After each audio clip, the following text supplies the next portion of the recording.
Vyhýbajte sa rôznym takým ťažkým úderom, hintom a tak ďalej.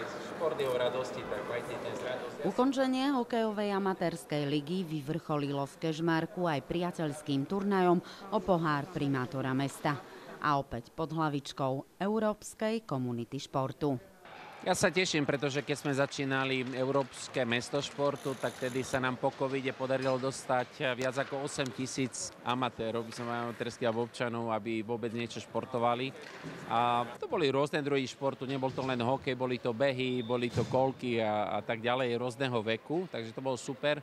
A to bol aj zámer trošku tú spoluprácu rozvinúť aj na iné mesta, možno mať takých iných partnerov, takže sme si našli Liptovský Mikuláš a Nový Targ a teraz sme Európska komunita športu.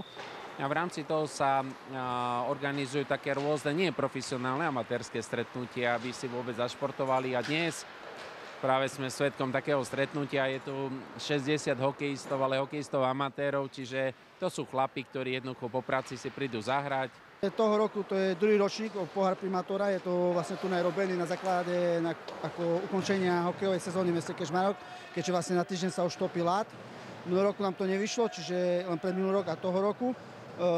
Prihlásilo sa 5 mužstiev, chceli viacerí, ale zase z kapacitných dôvodov sme to nemohli zobrať aj časových, čiže jak vravím, stále je záujem o ten amatérsky hokej.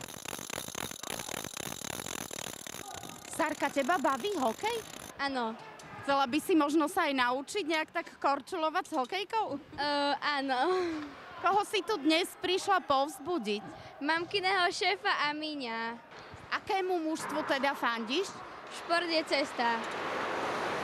Vy ste už hrali prvý zápas, ako sa darilo? Tak jak sa vraví, na začiatku nám to veľmi nevyšlo, možno to na koncu bude aj tak na medailu. Myslím si, že sú to vyrovnané mužstvá, všetky skončia väčšinou 1-2 góly.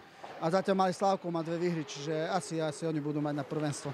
Nakoniec pohár primátora Kežmarku získalo družstvo Rebélia Biacovce.